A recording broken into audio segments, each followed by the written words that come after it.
Love you. Welcome, everybody, to the holiday edition of Brad and Mira for the Culture. Welcome. I am Brad Listi, here with Mira Gonzalez. Hello.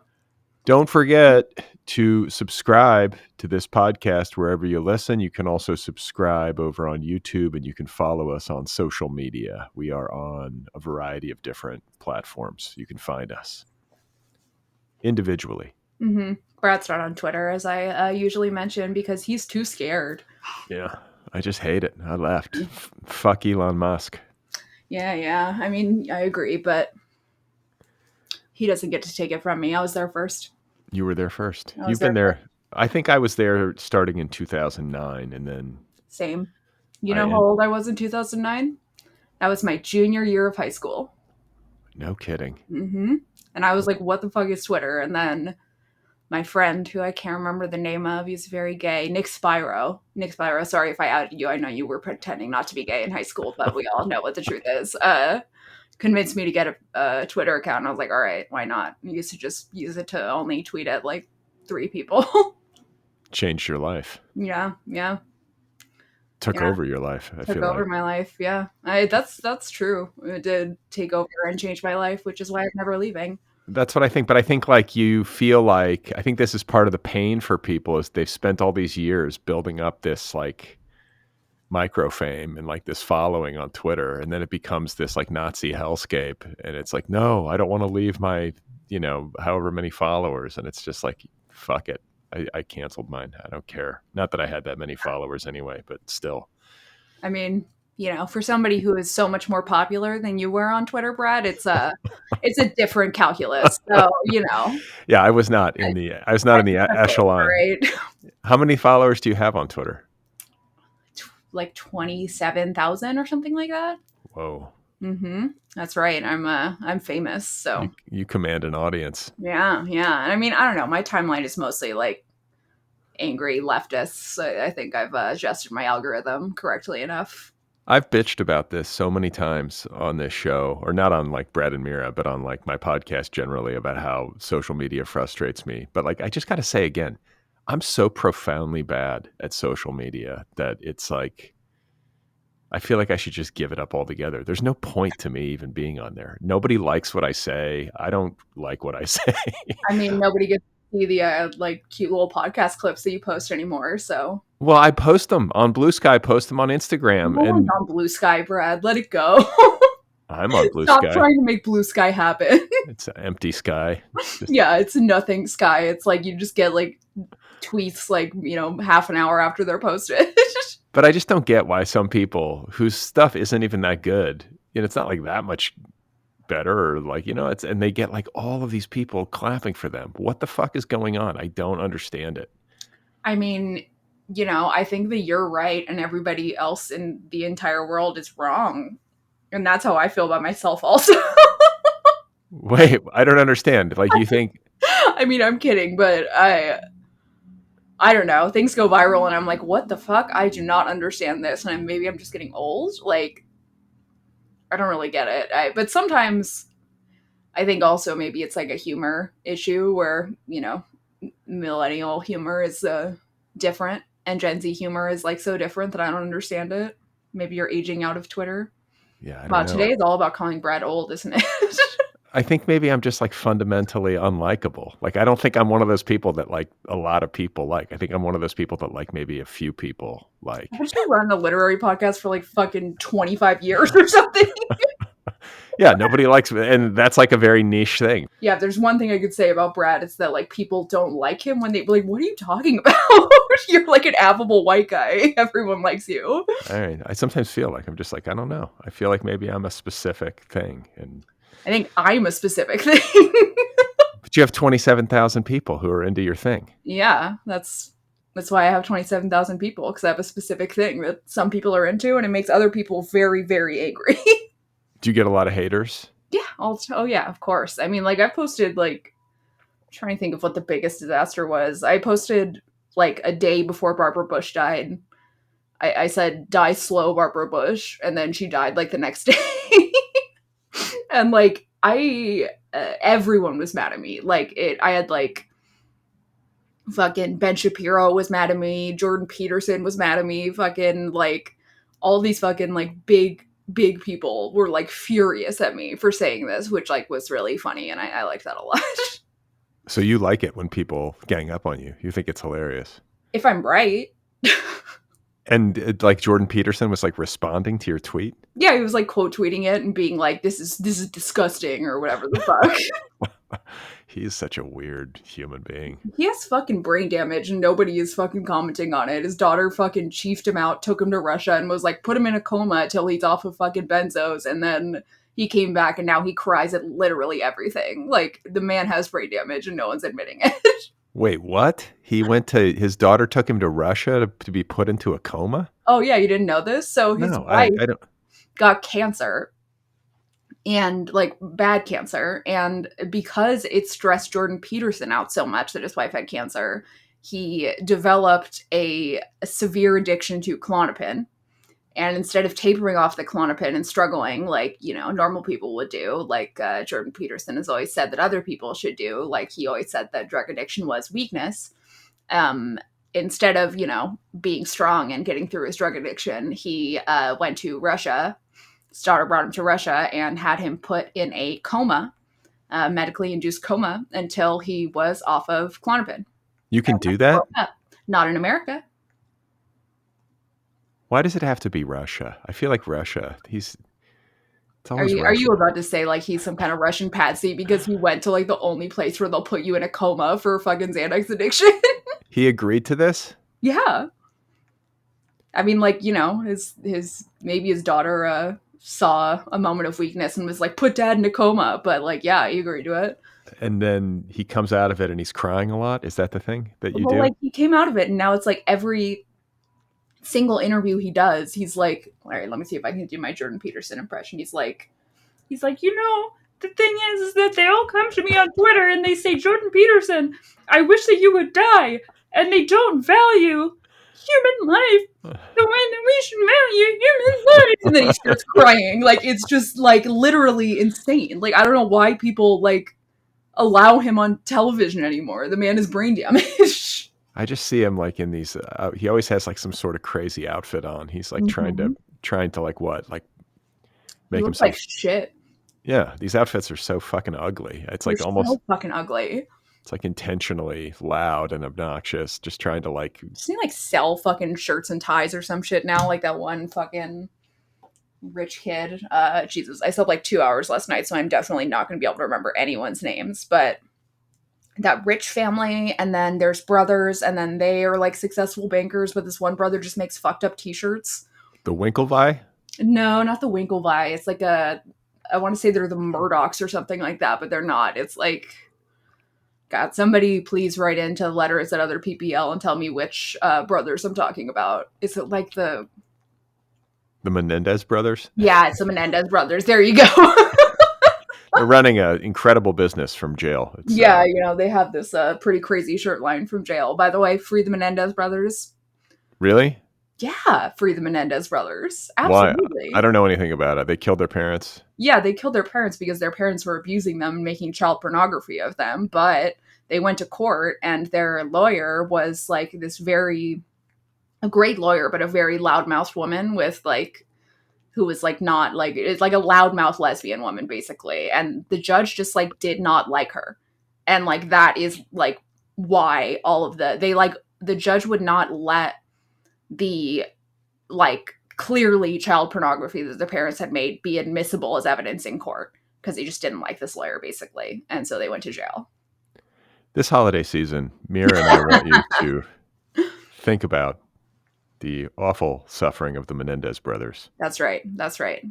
And their quest for justice. That's right. And while you're thinking about murders, you could think about JonBenet Ramsey and how it was the brother who killed her. And if you'd like me to explain that, I will on the podcast if someone recommends it, but probably not in my DMs because I'm too tired. Wait. You think so? You think it was the brother? I'm 99.9% sure it was. How old was he? He was 9, and the reason why I think it was the brother is because an adult would have not hit her in the head so that she passed out for 2 hours, let her pass out for 2 hours, and then like strangled her like with like a fucked up like string that he found, and that took like an hour of strangling also. Like an adult would have had the power to just kill her. Ugh. You know, I lived a block away from JonBenet Ramsey in Boulder. That's so fucking insane. Like, did you see the police arrive? Did you like what the fuck? No, I'm trying to place it in time, but our house, like I was living in a house with a bunch of dudes. Have we talked about this on this show? I don't know, but We talked about it on text, I think, but not on the show. yeah, so I was like living in a house with a bunch of dudes, as one does in their like college days. Yeah, I did that. And yeah. And I remember sitting at this table. There were like bongs everywhere. We had like 4 dogs in the house. And it was just like filthy and smelled like weed all the time. And like we were sitting there very stoned one afternoon. And there's a knock on our door.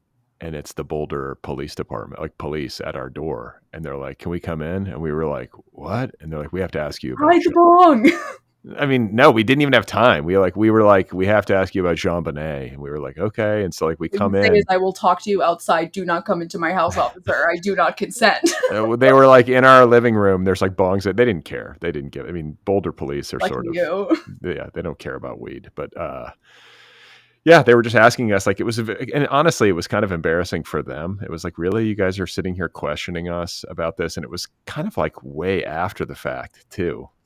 Yeah, I mean, like that investigation was all fucked up, and it like wasn't even, as much as I love blaming the police, it wasn't even entirely the police as much as it was like the family's relationship to the DA. Like they had a very close relationship with the DA, and like the DA just kind of fucked the whole case up. Like they like, and the family also did crazy shit where they were like, "Oh, JonBenet's missing. We can't find her." Meanwhile, she's dead in the basement. And then they invite a bunch of friends over to like hang out and look for JonBenet, I guess. So it's like, okay, a potential crime scene where your kid was kidnapped. Let's have all of our friends tromp all over the crime scene before we even call the police. This holiday season, Mira and I would like for you, as you sit around the home fire, to contemplate the tragic murder. I mean, it's genuinely depressing to think about that. I fucking hate that. Yeah, it is genuinely depressing, and maybe it's why I struggled to sleep last night, but I do love to think about murder.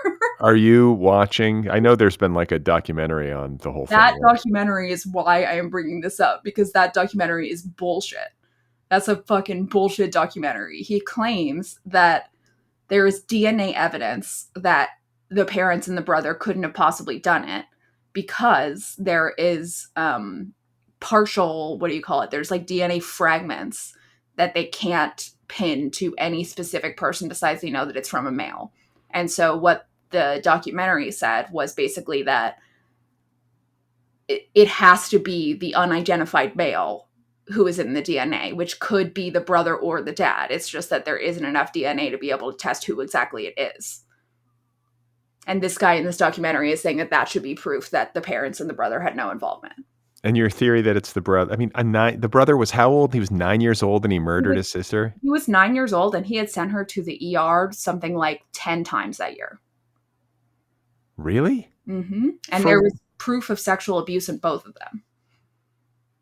So, like, the parents were abusing them, and then the brother murdered her. So wait, the parent, I didn't know any of this. There's proof of sexual abuse? Yeah, JonBenet Ramsey. All this stuff was, like, didn't come out until much fucking later, which is fucked and weird. Good and, like, Lord. Wasn't even part of, like, the fucking, like, court case that she had evidence, like, clear evidence of sexual abuse on her. And then there's the issue of the pineapple, which is, like, way too, that's too head ass. That's gonna... What? The pineapple?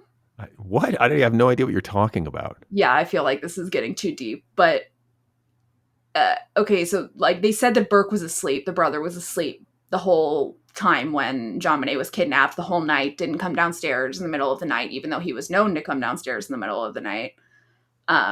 Yet, there was a bowl of pineapple with milk found in the kitchen, which is Burke's favorite, which is his favorite treat. And there was... who the fuck eats pineapple in a bowl of milk? I know, it's fucked, right? What the fuck kind of snag is that? Never, that? Yeah. That's that definitely enough is proof that he did the murder. I was going to say, I think case closed. No further questions, Your Honor. And like, so they found pineapple in her stomach, in John Bonet's stomach that night, or during the autopsy, and it was further up in her digestive system than her dinner was, which is proof that she ate it in the night after dinner.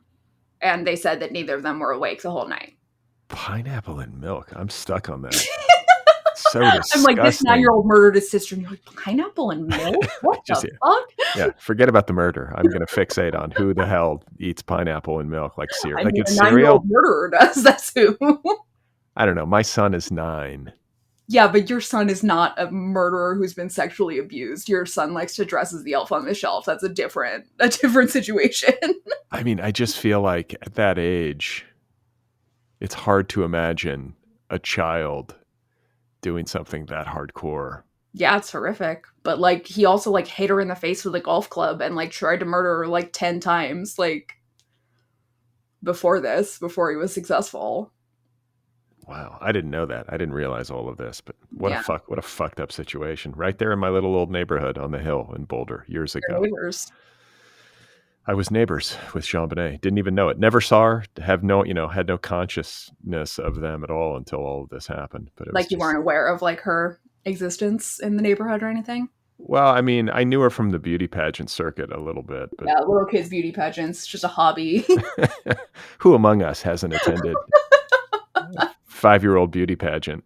That whole, I mean, that's the thing, is like that element of it is so fucking weird. And so fucking weird. And the fact that she did have like stalkers, like pedophile stalkers, like does make it seem crazy to be like the brother killed her. But all the evidence is pointing towards that. And who was doing the sexual abusing? Both parents or just one parent, or we don't know? We don't know. I mean, I assume the dad and that the mom was maybe covering for him, but nobody knows. Fucking weird. Yeah, fucking weird. And the dad's like, okay, sorry to say this, but John Bonnet is not a fucking name. You like have a daughter and you're like, oh, my beautiful daughter, John Bonnet. What the fuck kind of name is that? The dad's name is John. The daughter's name is John Bonnet. Like what? Like that should have been an indicator of something fucked right there. We almost named our daughter Brad Bonnet, but I was overruled in the delivery room. Wonder how often that happens where like fathers are just entirely overruled in the delivery room. Like they were like, oh, we want this name or whatever. And the mom's just like, no, the name is Sarah. Fuck you. I'm sure it's happened, I feel like whoever delivers the child gets to have the final say, probably, right? I mean, hopefully it's a mutual decision, but it seems fair that if you birth the child, you should get to have the deciding vote. I agree, especially since my own biological father, have I said on the podcast what he wanted to name me as when my mom was pregnant? What? I feel like no one's actually going to believe this, but he literally wanted to name me Dorcas. Dorkus, Dorcas. I knew a Dorcas when I was growing up. You didn't. One of my friend's mothers was named Dorcas. It's a real name? Yeah, I think it's like Greek or something. What in the fucking shit? I'm not Greek, by the way. I'm Jewish and Mexican. I don't know, like, where the fuck that came from. Like, and to this day, if I ask my dad about it, he says, honey, Dorcas is a beautiful name. Fucking liar. He just wanted me to have a fucking difficult life. It's like a boy named Sue. My dad wanted to name me Casey. Then I got Brad, which I feel like, I've bitched about my name forever, but I feel like Brad's better than Casey, honestly. Yeah, I mean, like pretty significantly. Yeah, I think my mom might have overruled him in the delivery room. Good, I'm glad. Yeah. She made the right choice. Fun fact about Brad: his name is not Bradley. That's right. It's just Brad. It's just Brad on the birth certificate. That's it. I've tried calling him Bradley just to make fun of him, and he's like, not even my name. So, haha. Kind of wish it was. It'd be nice to have. I mean, what do you think, Bradley or Brad? Is there a preference? I mean, I would only ever call you Brad because Bradley is like an insane thing to call anybody. So I think it was smart for her to just do Brad. Well, and also like my last name, if it's like Bradley Listi, it's just like too many. Yeah, right. It rhymes. It's just too hard. It doesn't roll off the tongue, Yeah, Bradley Listi. Well, it does roll off the tongue, but it like too much. Yeah, too much rolling, something like that. That's too much rolling. That's right. My mother's, she's going to kill me for this. Hopefully she doesn't listen to the podcast. I don't think she does, but my mother's legal name first name, one word, is my mom's name is Laura, but her legal first name is Laura Lovely, one word. And she doesn't even have it on her driver's license. She doesn't ever want anybody to know, but now everybody knows. So Her parents named her Laura Lovely, all yeah, one word. Laura Lovely, all one word. They were It's hippies. super crazy. Oh yeah, big time, big time. They almost ended up in like fucking federal prison for weed possession, and then my grandma ended up the judge ended up being an ex-boyfriend of my grandma, and that's how they got off. Wow. See, free love pays off. There you go. See, I mean, my grandma fucked Jim Morrison too, so they dated for a while. Really? Yeah. Oh yeah, in Venice What? back in the day. What's your grandmother's name? Is she like? Are there Rosanna pictures? Norton. Say again. Rosanna Norton. Are there like pictures of her with Jim Morrison or anything like that floating around? No, there's like, I mean, we have a lot of really old. Maybe there's like a really old picture somewhere in my house, but you wouldn't be able to find one online. What did she say about Jim? Like, nice guy or weird guy or what? She said that she really liked him until he started getting into heroin, and then she was like, "I'm out." Yeah, heroin is usually like when things get dark. Yeah, she was like, it just started to get dark, and he started to get weird, and I was like, not into it. That's how he died, right? Yeah, it was an overdose, I believe. I'd be shocked if it wasn't an overdose. Is he part of the 27 Club? Yeah. Yeah, okay. So my grandma was young.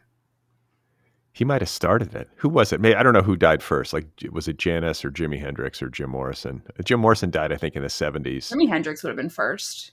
So he started the 27 Club. He's the Or originator. Janis Joplin? It would have been Janice or Jimmy for sure. Janis died in Los Angeles. Did she? She died in I think in a hotel up on Los Feliz Boulevard or Franklin Avenue or something like that. The Kind of. Chateau? No, it was kind of like I don't even know if it's still there. Whether it was an apartment complex, I want to say it was a hotel on Franklin Avenue. Oh. But Beverly Hills Hotel? No, that's on Beverly. no, that's way west. I'm talking like over towards Los Feliz. Oh. I have Um, no idea. yeah. So anyway, so we started this off with what? The Yeah. Jean-Benet Ramsey murder, and then the 27 Menendez Club, brothers. the Menendez Yeah. brothers. Happy holidays, everybody. Hope you're Happy feeling good out there. holidays. Mira, how are you feeling though about the holidays? What's your relationship to what is it? I guess Hanukkah, Christmas for you? Do you do both? Yeah, it is. It is kind of Hanukkah, Christmas. I don't know. The Jews in my family are not like good Jews. Like they're not like they don't celebrate like the high holidays. They're just like whatever. I didn't get a bat mitzvah when I was, I think 14. My grandma handed me a $20 bill and said, "No more Hanukkah gifts," and I haven't gotten a Hanukkah gift from her ever since. So that's kind of like a bat mitzvah. That's good But though. I like this. I think that we should not observe any of this. I mean, yeah, I mean, if you have little kids, though, I can see where like that's more fun because then they're like waking up in the morning and they're excited and that's cute and I could see that being cute. But as like adults, it's kind of like my siblings are all adults besides my niece and nephew, and that's cute. But I mean, yeah, I mean, we celebrate Christmas basically. Like I will do like one day of Hanukkah, maybe if we're not too tired. What do you even do? What do you do to celebrate Hanukkah? You just light the menorah? Well, if you're doing all 8 days of it, which again is a lot of days, you light one candle each day. So on the first day you light one candle, and second day you light two candles, third day you light three, etc. And each day you get a gift. And then there's you have the dreidel and the gelt and, shit like that. I don't know. They have some games that kids play. Like dreidel is like a game that you can play with gelt, and like the kids will play that. And What is gelt? it's like chocolate coins. Oh, okay. Which I have never been able to eat because I'm allergic to chocolate. So that maybe is part of why I don't care that much about the holidays. Who the fuck is allergic to chocolate? Or is that a thing? Me and my mother, I don't know. When my mother was a baby, I've also always hated it, like really hated it, like have a strong, strong aversion to it. And my mom also does. And I didn't learn that I was allergic to it until much later on in life.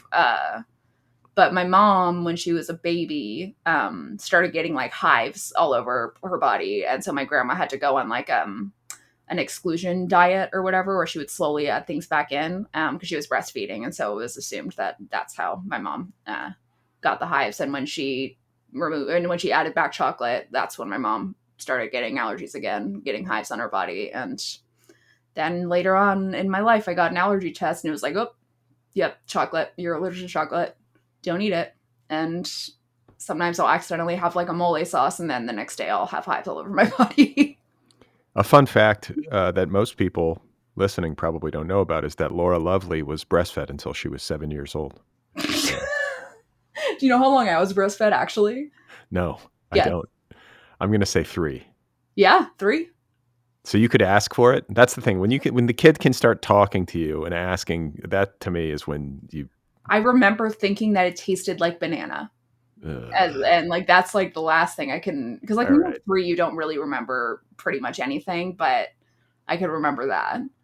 Happy holidays, everybody. Mira thinks breast milk tastes like banana. Well, not anymore. I haven't had breast milk since I was very much 3 years old. Yeah, I don't think I was breastfed. I think maybe very briefly. I think it was like in those days, it was like considered better to feed your kid formula. Really? Huh. Yeah, I mean, there's like, you know how things come in and out of vogue medically, Yeah. or like there was a time when cigarettes were thought to be healthy. It's like that kind of thing. Like I was born The in good old days. a time of like, wild ignorance. People didn't Mad realize. Men era. I'm a Mad Men generation. I was gonna say too that I think we only breastfed our kids for a little bit. It was hard for Carrie, like this. I mean, the science now is like not like, yeah, being breastfed is better, but it's not like so much better that it's like worth the suffering the science is now showing. Some people, for some women, it's like easy, like they just, their milk comes in and like the kids latch and that was like my mom. She could sleep while breastfeeding us. Like it was like really easy for her. Yeah. And then there's other women where it's like not nearly as easy. No judgment. People can do whatever they want. Happy holidays, everybody. If your kid doesn't latch, I just want you to know that this Christmas season, you are normal. You don't have to be so hard on yourself. You can relinquish your self-judgment. But also, if you want to breastfeed, what I've heard is you really got to just squish the baby's face right into the titty. You just got like more than you think. You just got to get the baby's face right up in there, and that's kind of how you do it. It's not gross. No, it's not. But I mean, just the latching and the fucking the thing when the kid is old enough to like start asking, that starts to get weird for me. Like barely though, like you like just barely old enough to start asking, and then it's like the kid doesn't even want it anymore. My mom's whole thing was like go until the kid doesn't want it anymore, and like that's what she did. It was my mom was born to hippies and remained a hippie for quite some time. What's most haunting of all is the fact that JonBenet was eating pineapple in breast milk on the night of her. She said the breast milk tasted like pineapple. That's what the district attorney was trying to bury. Said breast milk. This is the most degenerate holiday episode so far. Dude, we could have last night Brad texted me and was like, okay, so like a holiday episode, we should do something special, and like it should be each year, and like we should really plan it out. And I was like, all right, great, like let's plan it. And then Brad's like, my son will not stop dressing like the elf on the shelf. And we talked about that for the rest of the night and then never planned anything. So yeah, my son is very invested in Christmas and kind of obsessive. He's neuroatypical and has some disabilities. So it's like he's like the funniest person I've ever met in my life. He's so fucking funny. And we do the elf on the shelf in our household where for the month of December, I mean, it's like taking on this enormous burden of labor. My wife, this enormous burden of moving an elf around. Yeah, but there's got to be there's like a little gift every morning, and then like. Oh, you celebrate Christmas to a degree I didn't quite understand. The kids, like, trust me, just wait. You get that elf on a shelf, and then it's like, well, wait, did he leave anything? And it's not much. It's like a little trinket gift, but right. There's a different one every morning of December, and then. My wife and now my daughter, who's old enough to like, she likes to actually do the elf on the shelf. They do these elaborate stagings where our elf, who is named Junchi. Wow. Where did that name come from? My daughter named the elf years ago when she was like a little one because she went to elementary school that was like predominantly Korean kids. And I think like she thought the name was pretty. She had a lot of friends with Korean names. It's a pretty name. Yeah. So our elf on the shelf is named Junchi and it just stuck. And then they will like, Junshi will be like hanging from a chandelier. Junshi will be like dressed up like a robot. Junshi will be like on Wow. a zip line from like the Christmas tree to a lamp. I mean, it's like, and so That's incredible. You got to take pictures for me. That's incredible. Do they want like I have so many miniatures that I've collected over the years that I don't even use. Like, do they want some of for their what? shelf? Like everything. Like so many things. Like I have like a bathtub, I have tables, I have chairs, I have like couches, I've got Yeah. I mean, listen, there would be like no end to the creativity. I feel like that. I have miniature food, I've got like miniature eggs, I have like miniature cooking supplies, like I have like so much shit. Like look at what I have like here just in like reaching distance. What the fuck? This is like I'm showing a case of like miniature food that I got at like a Japanese like grocery store. And it's still in its packaging. Yeah, because I haven't figured out what I want to do with it yet. Yeah, I don't know. I'm usually not in the weeds on all of that. But like my son will wake up every morning and, it's like part of the fun is like racing around the house to try to find Juchi and see what they got. And so he's become obsessed and then started dressing. Like he loves to dress up in costumes. He's got good costumes too. Like you and Carrie really like put in the effort. That Ghostbusters costume, really good. Yeah, like so he was a Ghostbuster for Halloween. He'll get really into Blue's Clues and he'll want to dress up like Blue. He'll be into Darth He was into Vader, Star Wars, the whole yeah. thing. And so he has this really like spot on Elf on a Shelf costume. And It looks like it's tailored for him. Like it fits him perfectly. He really looks like an elf on the he's shelf. like, like my daughter's putting like rouge on his cheeks and lipstick. And then I think actually as we speak, Carrie is taking him to the store to get white gloves. And he's like wearing the outfit to like Target. I mean, like you do, you know? Like Yeah. he's an elf on the shelf. It's the holidays. I think he's going to wear it every day until Christmas. Like, Good, as he should. yeah, just dressed up You like an know? elf. I mean, it's a great outfit. He looks stylish. He looks like an elf on the shelf. I mean, it fits him perfectly again. It's like it suits him. Yeah, so I get frustrated this time of year, like December. Like I'm happy for my kids. I don't want to sound like a complete asshole, but like I will be so happy when it's January 2nd. Like just get me out of this fucking the music and the fucking obligations and all the pressure of like delivering gifts that people like. And I don't know. What have you gotten your kids for Christmas? They don't listen to this podcast, right? I don't think so. I don't know. Like they actually this year I don't think are super difficult to get stuff for. Like Evan wants like Daughter probably just wants like makeup and skincare, right? and like AirPods and shit like that, like but then River wants like what does he want? He wants like some sort of costume. He wants a Sounds camera. like Carrie does the shopping. He wants a camera. Yeah, I got him a couple things. And then I got my daughter this necklace with a heart on it, but I'm just like, I feel stupid giving her this. She's going to think I'm such a jackass. You should ask me for my advice maybe next time you buy a piece of jewelry for your daughter. I went on to like glamourmagazine.com. I was Googling like what to get a 14-year-old. It's going to be a disaster. So What's the brand? I don't Aria. I don't fucking know. It's not going to be a hit, but it'll be the thought that counts, I guess. We can always return it. Might like it. Who knows? I mean, when's she gonna be old enough for like a Tiffany necklace? You know, there's like a nameplate necklace. I mean, my whole adolescence wanted a nameplate necklace, and my mom was like, "No, they're kind of ugly. No, they're expensive. No." And then as soon as I like got a paycheck, I was like, straight gold nameplate necklace, and I've like worn it constantly ever since. I don't think I've ever heard her. I mean, maybe she would want one. It's so hard to know. Things are so fluid at that age. Yeah, it might be like different now. Also, like back in my day, maybe nameplate necklace. I mean, I still see kids wear them, but maybe it's because their moms like them. I think it's like a time in life when like whatever is popular changes like super quickly. So like 1 minute these girls will all be into one thing. Like all the kids these days wear like really baggy sweatpants. That is, I have a friend who teaches high school, and I was like, what are the kids wearing these days? And he's like, honestly, they show up with curlers in their hair, and they show up with big baggy sweatpants and like a tank top. Yeah. And I was like, you know what? Like, back in my day, like, we did not get to be that comfortable at school. Like, the rise of athleisure, I'm like, hell yeah. Like, back in my day, it was like we had to wear Paris Hilton style low cut jeans, and it was traumatizing. I'll tell you this. I feel like athleisure wear has ruined me. it's so comfortable. Like, the fabrics are Yeah. so comfortable that, like, anything by comparison that is not, like, made of, like, stretch, whatever the fuck it's made out of, feels like burlap. It's like, "This is intolerable. Why did anybody ever wear, like, blue jeans? Like, this is." I mean, see, like, I've always been this way, like, ever since I was, like, a little kid. I think it must be some kind of OCD thing or something. Like, as a little kid, I couldn't wear closed-toed shoes. I just, like, refused. I was like, "These are the most uncomfortable things in the world. I can't."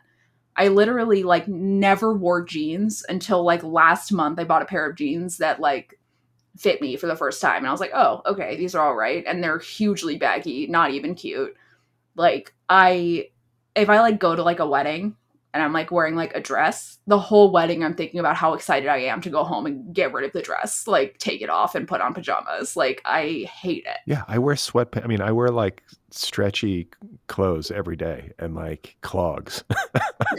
Clogs? Birkenstocks, you know, like, I just wear those, like.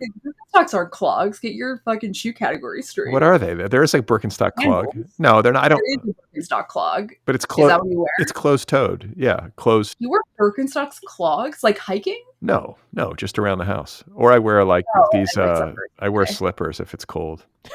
What kind of like big fluffy bunny Yeah, slippers? they're fluffy. They're warm, you know, but I love my Birkenstocks. I've had them for years. I'm a big Birkenstocks fan. so am I. Like, Yeah. I'm to the point where, like, I even buy Birkenstock shoes because Yeah, I'm like, that fucking cork, like, they're footbed, nice. it's. They like mold to your feet and they like really fucking work. Like I can remember my dad having a pair of Birkenstocks when I was like a child and being like, "What the fuck are these shoes?" And then I got a pair, several years ago and I was like, "Oh, I get it. Yeah. Like these are the best fucking It's like, shoes." yeah, it's like elite shoe technology, and, like, pe Elite.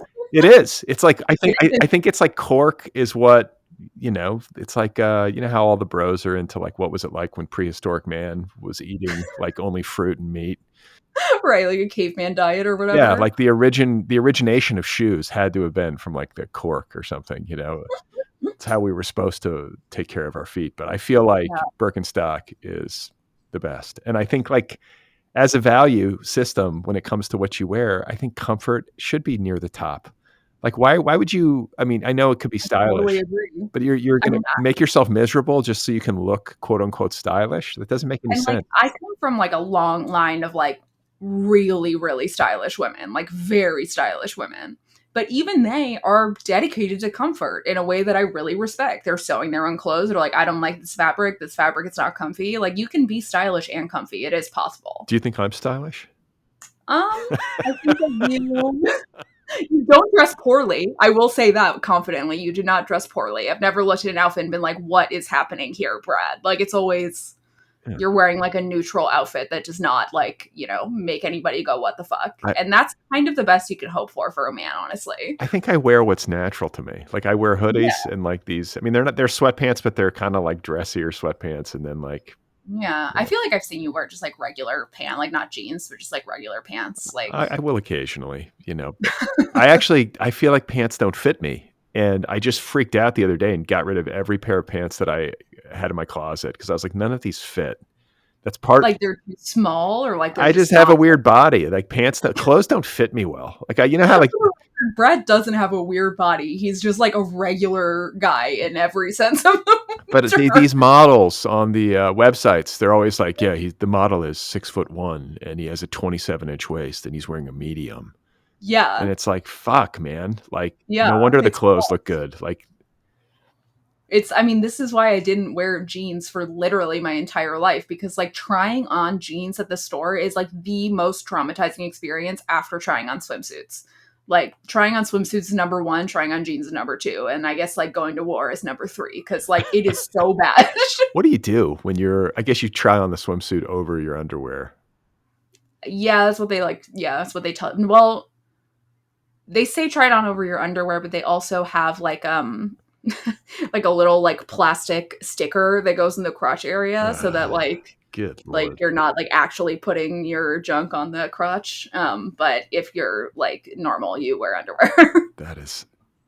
Like you wear a thong or something to go shopping for a bikini. So you like are not touching that gross thing because ew. It's questionable. Like, and Yeah, you don't know who's come before you, like, like no, what they've done or if they're how many people or yeah, what they've done. you don't. Disgusting human beings. You don't know what they've done. I don't know what they've done with their bodies. They're not even wearing underwear. They're putting that thing on. I've never known anybody to try on a bikini like without underwear on. Like I imagine there's people who do it because they put this thing in the fucking bikini, but like I would never. It's There are fucking gross. I guarantee you there are a lot of people who wouldn't think twice about walking into a store without underwear and just putting on some bikini and then taking it off and throwing it on the floor. They wouldn't care. Ugh. Ugh, Jesus Christ! I won't even wear my own underwear if it's on the floor. Like no, I was hiking this morning. This is another thing I've complained about like ad nauseum, but like just as an example, I have a hiking addiction. I do. I just it's just taking the dog for a walk. I would just rather take the dog for a walk in the hills than take the dog for a walk around like the awful city with like Yeah, it's just taking a dog for a walk. You put on your hiking gear. You drive up to Griffith Park. You're going on this big thing. I'm happy that way. It makes me happy. But I was up there and there's always these people with the external speakers blasting their music at sunrise. And I'm just like, I wish I had that kind of but confidence. no, but also like just complete disregard for anybody else who's out there. Like, fuck you. You're going to listen to my music at dawn in nature. Like, think about I mean, like is their music good though? what's that? Is their music good though? No. There are people like listening to like rap at like 6:30 in the morning and you're like on a trail. Like, that's not a place for external speakers. It's a place for people to have solace with nature. I mean, for me, if I were like trying to motivate myself to hike up a mountain the way that you do, and like I have tried to do the hike that Brad did, and I got very upset, and I got only like halfway through, and I was like, I'm gonna sit on this bench until you get back down here, Brad, and then I'm gonna murder you with my hands. Like, enough. And like, so like if I had to motivate myself to do that, I would definitely be like blasting like Robin or some crazy pop music in my ears to try to like get myself up, but like not in a loudspeaker. Yeah, just wear earbuds. Yeah. Like it's just Like I'm not gonna make everyone listen to like super ultra modern girl. Like no, like it's just not like that's a lot. so my point only is that there are so many people who do this that it leaves me sort of astonished and depressed because I'm like, wow, there are just a lot of people in the world who don't give a fuck about anybody else's experience. Like, you know what I'm saying? Like, they're not like considerate at all. And so I think about the dressing room, people putting on bathing suits. Like, God only knows what's going on in those dressing rooms. I mean, I feel like I, in a lot of my life, maybe would have disagreed with you. And now that we've been through COVID and I've seen the way that people were with masking, I think you're completely correct. Beta, Like, yeah. just asking people to put on a mask in a store is not that I still do it. Every time I go to a store, I put on a mask just to be nice. And it's like, even when like there was like a global pandemic that was killing millions, people were like, no, I don't like it. Like, it makes my face sweat. Like, fuck you. Like, Jesus Christ. Yeah. Like, They don't care. They don't care what, oh, you're elderly. Oh, you're in some sort of high risk category. Like, fuck you. I hope you, oh, you have cancer? I don't know. Fucking eat shit. Like, yeah, it's like, I don't want to wear a mask, because, yeah, like, oh, it ruins my makeup. It makes my face, like, yeah, it's annoying, but it's like more annoying to die. Like, yeah. So like that, it's like insane. Some people are fucking weird, man. Like sometimes you wonder, like, how exactly were you raised? Like, what went wrong there? What happened along the way? How did you get to this point where you're like being so rude that you won't put on a mask or that you're like playing your music? Like, I mean, like the most annoying time when someone plays their music out loud, and it happened a lot when I was living there, was in New York on the subway. People just come in with a boombox and just start fucking blasting music on the subway, and you're like, bro, like we're stuck in a tunnel with you. Like, why are you doing it's this? like imperialism. Like you are going to experience, It's like you're imperialism, going to right? experience my music. I don't give a fuck about your preferences. My preference predominates. Will dominate your ears. There's a time and a place, right? Like if you're in your car and you're at like a red light and your windows are open and music's kind of pouring out of your car, I can deal with that. But Dude, the other day I was fucking driving my car down Venice Boulevard and I was playing the song Pink Pony Club like so loud that I was gonna like blow out my speakers. Like, and I was like really singing along and like dancing in like a truly embarrassing way, which is like something I do on car rides all the time. And I pulled up to a red light and, I was continuing the way I do. I'm not easily embarrassed. And I look over to my left and I see an ex-boyfriend from high school who I have not spoken to in like well over a decade. And like I just look over at him and I like kind of like with a look of horror on my face, I just like was like waved like this, and he did not crack a smile. Not even one, like nothing. He just kind of like waved and then drove away as fast as he possibly could. What did you do to this guy in high school? Honestly, I'm trying to remember. Like, Did you break his heart? Was he like shattered? Was it like was it like activating some bad memory for him to see you? I mean, probably yes, but like, just because like that sounds right. But like, I can't remember breaking his heart. Like, okay, yeah. I mean, maybe, yeah, maybe, yeah. Now that I think about it, maybe. Yeah. Well, you're like re-traumatizing this guy while blasting. Saw me having a good time and was like, oh my god, a ghost. What is Pink Pony Club about? That song? Oh, Pink Pony Club. I'll tell you exactly what it's about, Brad. It's about the Abbey, which is a bar in West Hollywood, a gay I've bar. been to the Abbey. I know the Abbey. Brad knows the Abbey. Is very popular with the gay men at the Abbey. I make an appearance every once in a while. Why? Just to, say hello. You just say hello to your friends at the Abbey. By the way, everybody be careful at the Abbey, because I know 2 people who have been drugged there recently by bartenders. Not good. So be careful. Have a friend. Make sure that someone's keeping an eye on you, because it's an issue at the Abbey specifically recently, not to get too dark. Pink Pony Club is about the Abbey. And it is about Chapel Roan going to Los Angeles, and I guess like going to the Abbey and discovering like because she's from like, very conservative Missouri, like discovering a place where like gay people were gay and like everybody was like having a good time and experiencing joy, and it like wasn't a problem, and like how magical that was, and how she wanted to become one of the go-go dancers at the Abbey. That was like her before she was like a singer. That was like, she was like, oh my god, that sounds amazing. And the song is like basically about like her being in Missouri and wanting to leave and go live this life of being a queen in Santa Monica, or on Santa Monica Boulevard in West Hollywood, and how her mama's gonna scream, God, what have you done? You're a pink pony girl. And, lesbian.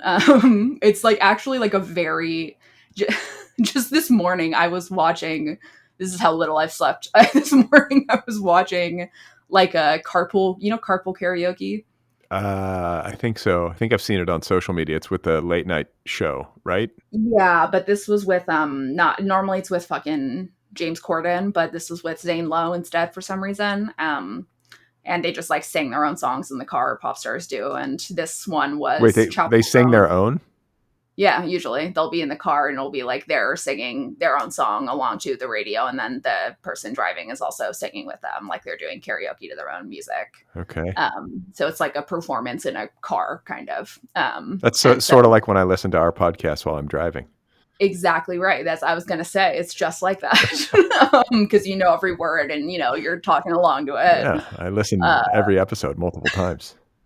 This morning I watched this, and it was Chapel Roan singing Pink Pony Club, and both of her parents were in the back seat singing with her, and both of her parents started crying in the middle of the song, and they were like, this song is so emotional for us, like this song taught us that like it's more important to like love people, and that like Chapel's all about loving people, because like her parents were, I mean, I don't know if it was her parents, but Chapel has said that she was raised believing that being gay is a sin. And now she's like very close with her parents. So I have to imagine that like if her parents are the ones who held that view, they have changed their mind in a big way. And you could tell that they were really emotional, maybe because of that. Once that record went platinum, they're like, well, wow. Yeah, they were like, all right, here we go. Money. Sorry, Jesus. Yeah, whoops, sorry. Chapel just went platinum, Jesus. Like, Jesus wants us to like the gays, I swear. Actually, Jesus does want you to like the gays. I'm happy they're being nice to their daughter. It was really like so sweet that Tyler came into the room and I was like crying, and Tyler was like, I fear I've created too safe of a space for you, and now you feel comfortable crying at carpool karaoke, and like that's not okay. I'll say this. Right. I'll say this. It's fun to go out in West Hollywood, and I am not a dance club person at all, but there have been times in my youth when Carrie and I would be out with friends. Like we'd go to dinner and everybody would like drink too much, and then it would be like, let's go out, and I would be like along for the ride, and we would end up at some club in West Hollywood. I mean, they're the most fun clubs. There, Like the gays know how to have no, fun. like you go in and like everybody's dancing. There are like you say, there's like go-go dancers up on Yeah, platforms. There's some like drag queen walking around holding like a boa constrictor, and you're just like, this is it's yeah, incredible. You're like, yes, this is a space full of gay joy, and like, thank you for allowing me into it. yeah. Like, the gays like know how to party in a way where like if you go to like a bar in West Hollywood and then you go to like a straight person's normal bar somewhere else, you're like, fuck these people. Like, Yeah. what the fuck? Ew. Like, this sucks. Like, why they're playing no good music. It's just like the beginning of Super Graphic Ultra Modern Girl, where she says, wait, Wait, what I'm is that? What is that? Is that a song? it's another Chapel Roan Oh. song that begins with her saying, and I'm going to say the whole thing by heart. Ready? They say never waste a Friday night on a first date, but there I was in my heels with my hair straight. So I take him to this bar. This man didn't ask a single question. He wouldn't dance, and he was wearing these fugly jeans. Ew. That's what a straight bar is like.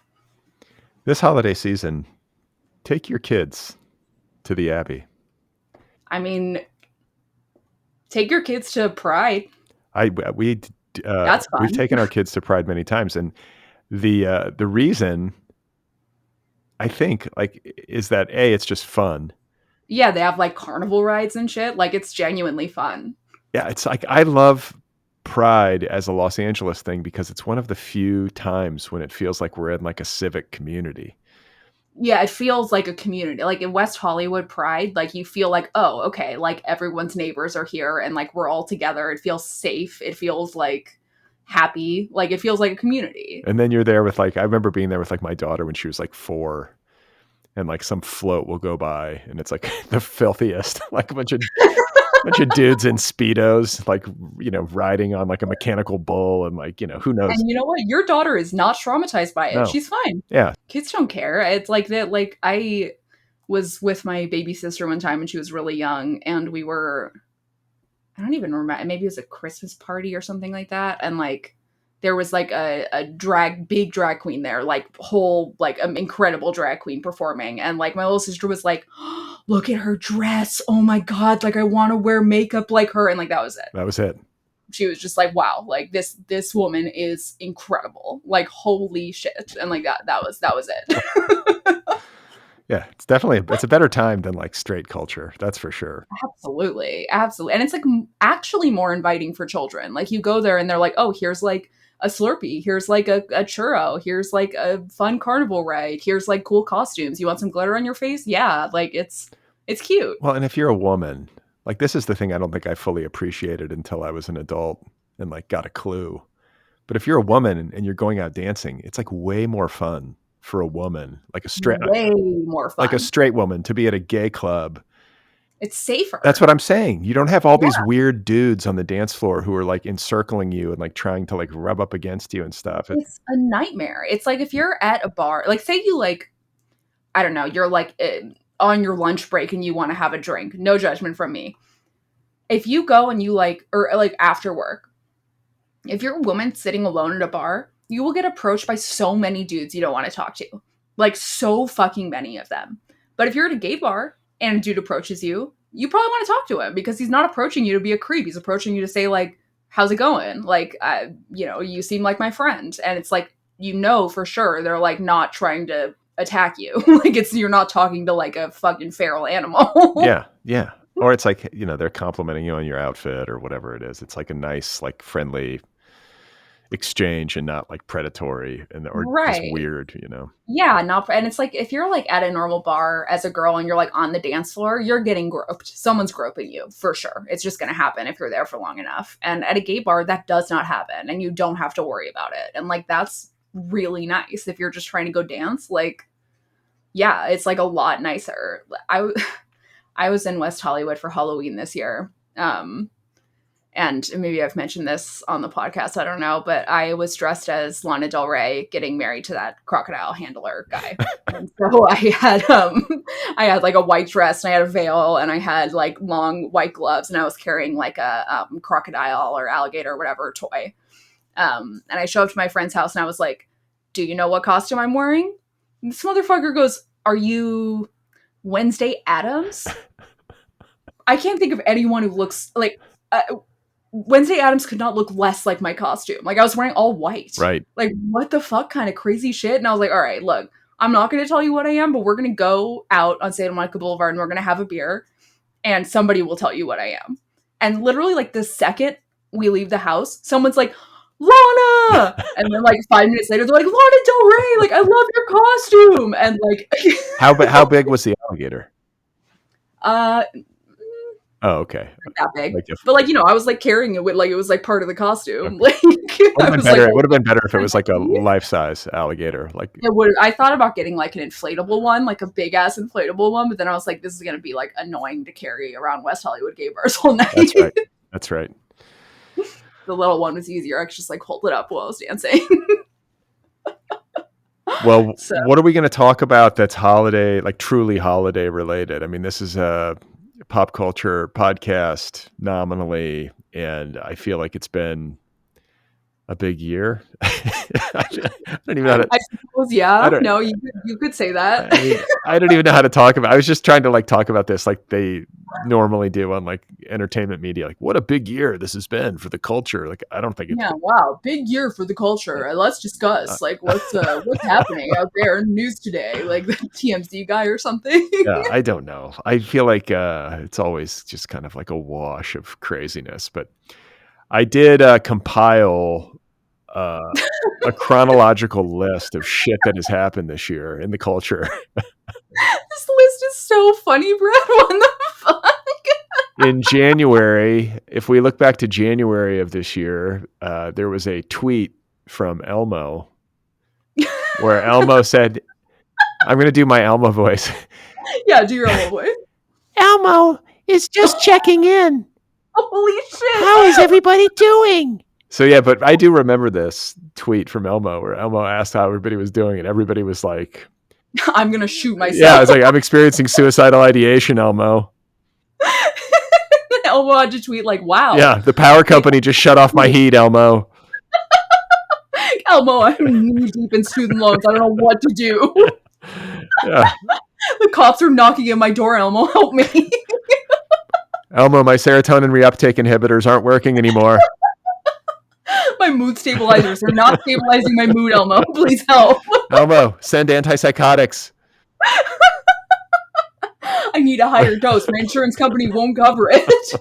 Yeah. Elmo's like, don't worry, I'm gonna pull a Luigi. Don't worry. I grew up with my kids when they were growing up. Every kid goes through an Elmo phase. Oh yeah, I babysat enough to know that. The fucking tune to Elmo's World. Elmo's World. Elmo loves his goldfish. I kind of His crayons too. yeah, I like that. That stuff is kind of Dude, I love Sesame Street. Yeah, it's endearing. It's a good age too. The kids are like super sweet. But Yeah, and then you have Mr. Noodle who just fucks everything up. That fucking failure of a man who Mr. cannot Noodle. do it right. Mr. Noodle, you fucking asshole! You keep fucking it. Just do it right this time. Mr. Noodle's playing his music on an external speaker. Fuck you, Mr. Noodle. I'm gonna throw a rock at you, Mr. Noodle.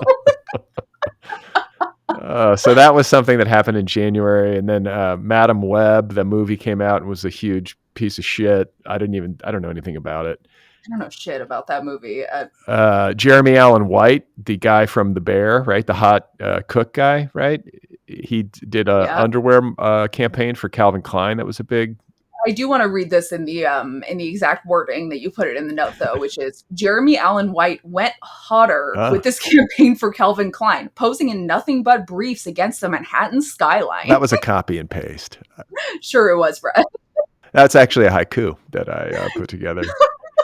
I gotta say, I think I've told you this before, but I did see Mira and I have a standing policy that we always have to tell when we've seen a celebrity in person here in Los Angeles. And I saw Jeremy Allen White, and he was having brunch, which feels like Wow. the most like Hate brunch. in character thing for him to be doing. But I was like, oh my God, there's that cook guy. The most in character thing for him to be doing is smoking a cigarette in an alley. Yeah, or like just like sitting there in his briefs, just like brooding. You clearly haven't seen The Bear, like not even one episode. I don't have any. I don't know anything about it, but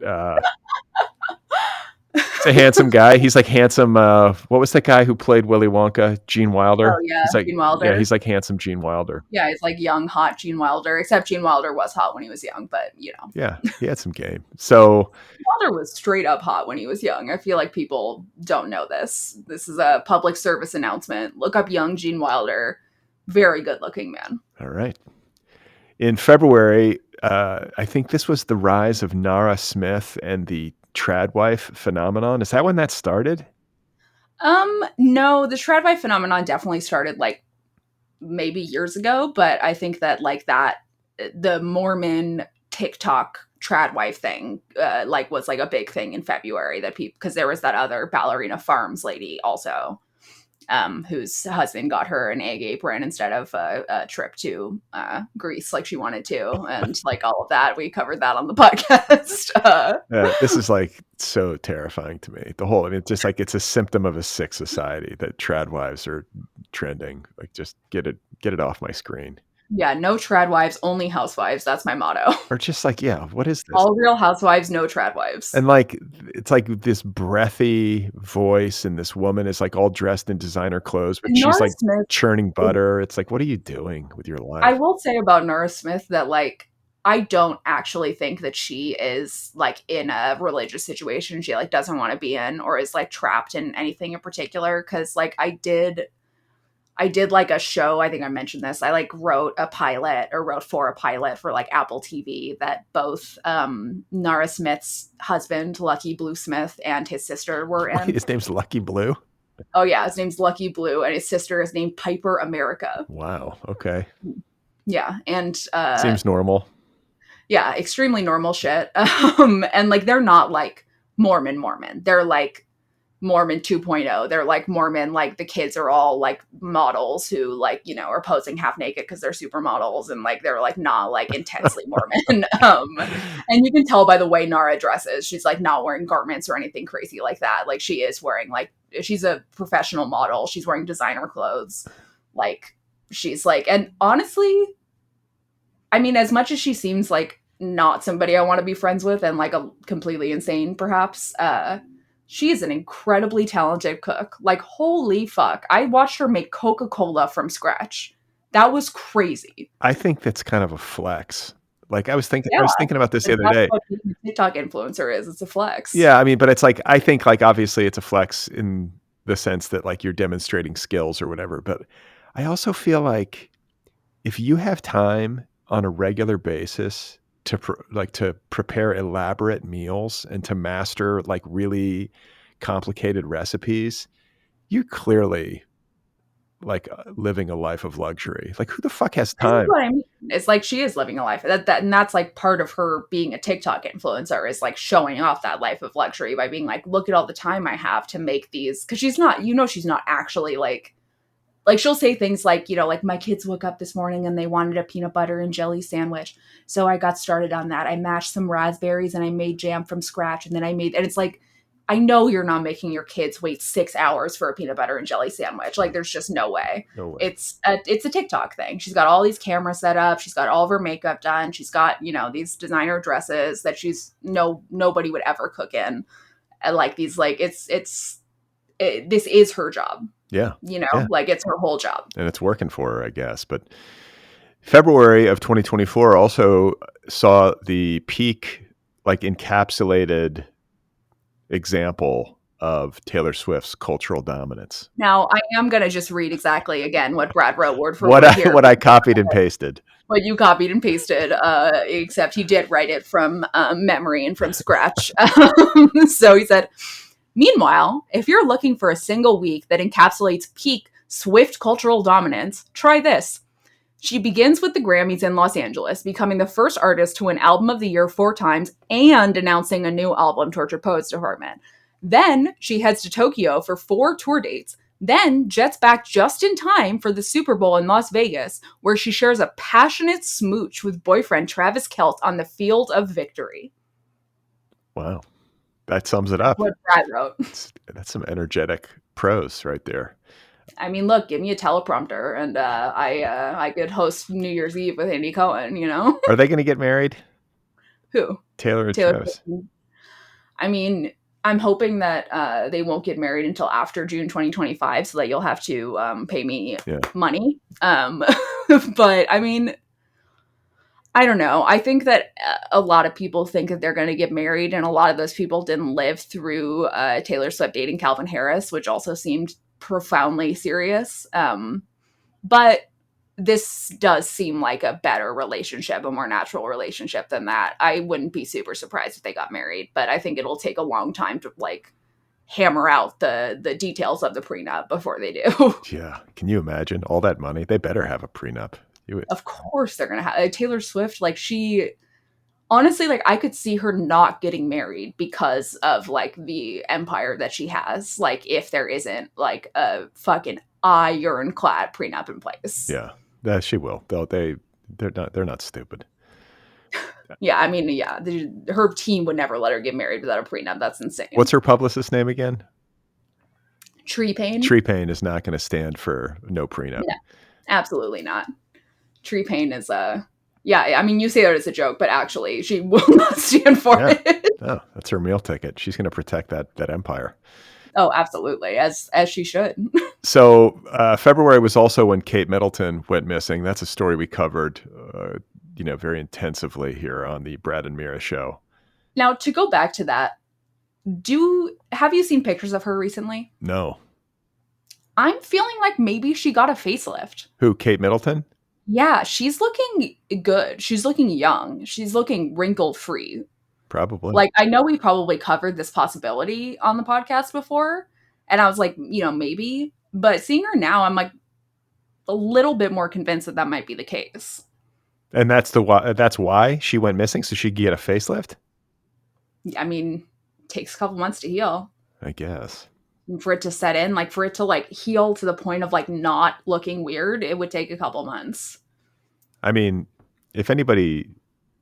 It would be wild to lie about cancer to get a facelift, though. But yeah, I don't know about that. But I think she might have gotten well and then been like, yeah, I'm going to get a facelift while I'm sort of off the radar. Because I was just going to say, if anybody has a right, or if anybody has a defensible reason to get plastic surgery, it's somebody who's as like photographed as she is. Like every move she makes, like people are always picking apart what she's wearing, and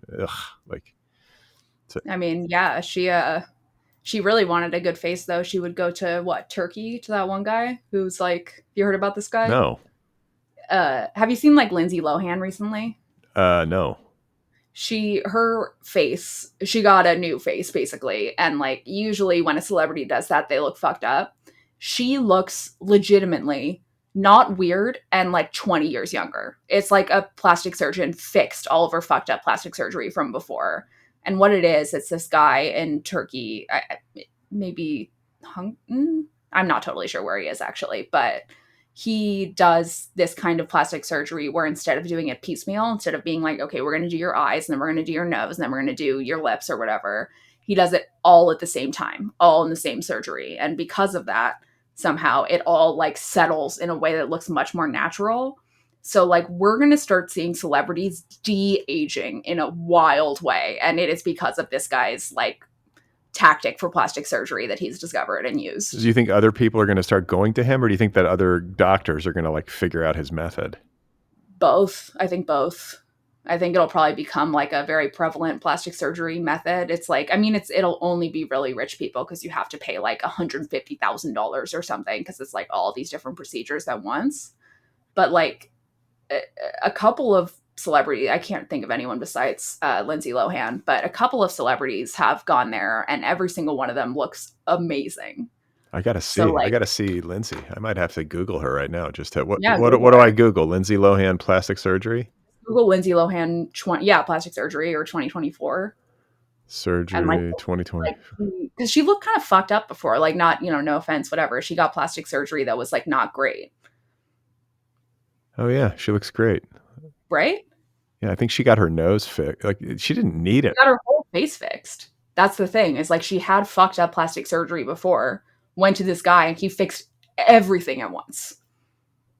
I mean, yeah, she looks a She little. got a facelift, got her eyes done, got her lips done, got her nose done. Like she might look a little weird in real life, but in photos, Yeah, she looks amazing. I mean, she looks. Yeah, she looks like she's had work. I don't know. It's like it's okay. It looks a little fake. That's the thing is that she's had work done and looked really fake and fucked up before, and now it's like, like they wouldn't have been able to fix that plastic surgery at all 10 years ago. Yeah, yeah. Let's see. Then and now. Yeah, yeah. I mean, she definitely.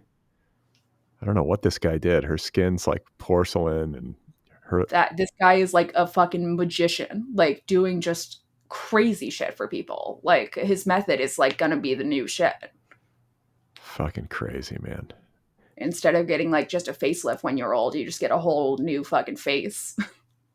I guess that's You what people. transplant. People are gonna do it. I don't know. I mean, I guess like if that's what your business is to be on camera and I mean, that's the thing. It's like people are like, how are these celebrities so beautiful? It's their whole entire job is to look really, really good. they have the resources to just be like, yeah, And they've got the resources, like I get it. It's like you're on camera that much, you're gonna get some fucked up feelings about yourself, and you're gonna want to look really, really perfect. speaking of looking really, really perfect, in March, Oppenheimer won Best Picture, and Ryan Gosling performed "I'm Just Ken."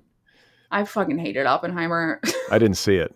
Was it? It fucking sucked shit. It was just like, oh, like Oppenheimer's like a complicated person who like, didn't want the bomb to go off. Bullshit. Fucking bullshit. That bomb would not have been dropped were it not for him. I read that fucking book. That's like some crap. Fuck Oppenheimer. Yeah, fuck Oppenheimer. That's my feeling. But I did enjoy Ryan Gosling singing "I'm Just Ken" at the Oscars. I remember that moment. Yeah, that was funny. I saw Barbie once, and that's enough. I'm good. But that was funny. He's funny. Yeah, I mean, I think Barbie, like, I feel like as an isolated cinematic experience, it's like fine as like a confection. I don't have anything against the movie, and it was kind of smartly done. I think like for a children's movie, like I think it's got good values and is like cute and it like looks pretty and it's like funny. And I like both of the stars. Like I like Margot Robbie and I like Ryan Gosling. I think both of them are probably a good hang. I would guess. Yeah, are probably Ryan Gosling. I have never met, but my grandpa's wife. It feels weird calling her my grandma because she's much younger than my grandpa, so I just call her my grandpa's wife. But they've been married for like 25 years. But she was is a script supervisor, and worked on a Ryan Gosling movie, and said he was like one of the nicest people she's ever worked with. Just like incredibly kind. Got her like a gift after the thing. Knew her by first name. Was just like a really kind man. Oh, that's good to hear. So yeah he and Margot, I thought, did a good job, and it was kind of like a funny, just summer movie. And the thing that like troubles me is just like how big it got. It like became like so all consuming that like everywhere you looked, it was like I guess it was Barbenheimer, which is kind of, that's kind of funny. Like that those are the two like polarities of the pop culture universe and movies. Yeah. It was just, it's too much. It felt, I felt alienated at a certain point. I was like, all right. Like, I also felt like as much Barbie merch as existed, they like didn't do like so many things. Like I wanted a Midge doll. I wanted a pregnant Barbie doll, like the fucking pregnant Barbie they should have come out with all of the discontinued dolls that they put in that movie. That would have done so well. The gay dolls with the dog, like that would have been amazing. They didn't do any of that. Yeah. Like why not capitalize? Yeah, right? It's like so fucking stupid. I mean, my favorite thing actually about the Barbie movie was that it made the bright pink, that bright Barbie pink so popular, because now I own a bunch of stuff in that color and I will continue to wear it after that trend is done. And like, I like that. Really? It made pink a thing again? Like I love that color. Like, oh yeah, definitely. It like made like hot pink be like for Fashion Week. It was like everywhere. And like every like now if you go into like any H&M or Zara or whatever, they're gonna have a bunch of hot pink stuff like on the sale rack because now it's like over. But I am insane and will wear that color for years to come because I love it. Yeah, I mean, just wear whatever color. I can't keep up with like what's in and what's out. Like, just I wear whatever know. colors you like. Who gives a shit? I mean, that's kind of how I've always been, I suppose. It's just like I see fashion trends or whatever, and if it sucks, then it sucks, and if I like it, then okay. But Have I besides that, it's have like, I complained about how this even happens? Like, who is the point of origin for a fashion trend? Who's deciding? well, Anna Wintour? Is it she just in an office? Like, pink is in now. kinda. I mean, like, sort of, yes, but also it's the designers. It's like there are certain designers who are very influential, and if they come out with a line that's like really popular in a certain color, other designers will copy them. Or I mean, like, just the fucking fashion industry. Like, there's not like a conspiracy to be like, okay, pink is the color this year, but like it just catches on like wildfire, where it's like somebody uses this color, or Barbie has pink in it, and everyone's like, okay, all pink is here. Or like, right now it's maroon, which is like, I don't really get that at all. But if it always feels at first like they're trying to make a color happen, and then it's just like, okay, the color's happening. We've made a color happen, ladies and gentlemen. It's now Ladies and happening. gentlemen. I mean, I just think of the great scene from Devil Wears Prada where Meryl Streep is like, oh, like you think like Anne Hathaway is like, oh, those belts look the same to me. And Meryl Streep's like, oh, you think that you're exempt from the fashion industry? Well, the sweater you're wearing is not actually blue. It's cerulean. And it came from Valentino 1993, where blah, blah, blah. And then it went all the way down to the sale rack where you bought it. Like that feels very real to me, where it's like there'll be like a Alexander McQueen line that's like incredibly popular, and then suddenly this one weird shade of blue is like everywhere all the time. It's all over H&M and Target and whatever, because people saw that line and they liked it. And then it goes down to the sale rack and is bought by the Anne Hathaways of the world. Damn. Yeah, I get it's an ecosystem is what it is. Mm-hmm. That's exactly right. It is an ecosystem. So in April of 2024, there was a solar eclipse, which I don't think in Los Angeles we really got to participate in. Like, it didn't. We saw like a tiny, tiny bit, but like not really. Can I confess something? I don't really give Did you look directly at it? No, no. I don't really give a fuck. Like, if it was a full solar eclipse, I'd be like, okay, yeah, like I want to see this shit. And I know people who did see the full solar eclipse and were like, I can't actually describe how life-changingly weird it was.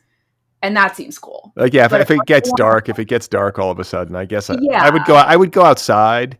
Yeah. And I'd be like, okay, it's dark, but like maybe it would affect me more than I'm imagining. But I mean, that's what the people who I know who saw it said, is that it affected them like way, way more than they imagined it would, which makes sense. It does seem like the kind of thing where like if you were living in like caveman times, everyone would be like, all right, the world's ending right now, it's over, like we're fucked. That's what I was just gonna say. That's like pre-astrology or pre-astronomy.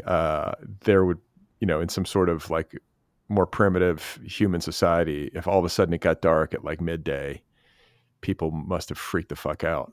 Oh yeah, I mean, absolutely. Apparently it gets cold too, like it gets dark and cold and quiet suddenly, like all of the birds come down. They like are all flying, they all come down because it's dark and they're like, what the fuck is going on? Like, it's weird. Like it would definitely make me think that the world is like about to explode. Happy holidays, everybody. The world is about to explode. Happy holidays. The darkness is closing in and it's getting very cold. Oh, here Brad has another Taylor Swift news item. He loves the Taylor Swift news items. Wow, you're a regular Swiftie. It's a big year for her. She dropped in April Tortured Poets Department. Mm-hmm. And then, so she dropped the Tortured Poets Department and then dropped another 15 songs 2 hours later. And I am going to say that in my Taylor Swift group chat, I had been saying it's going to be a double album since the moment she announced it. Never just like, okay, sure, double album, whatever. And I was right. So wait, was Tortured Poets Department a double album, or was like, so the second 15 songs were also in that album?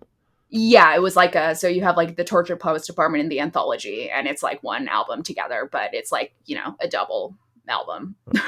Okay. But it's all called Tortured Poets. What's the anthology?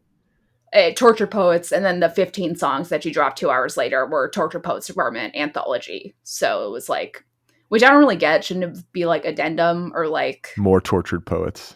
Like it should be like the thing that happens at the end of the book, not like the completed. Like an anthology would be like everything put together.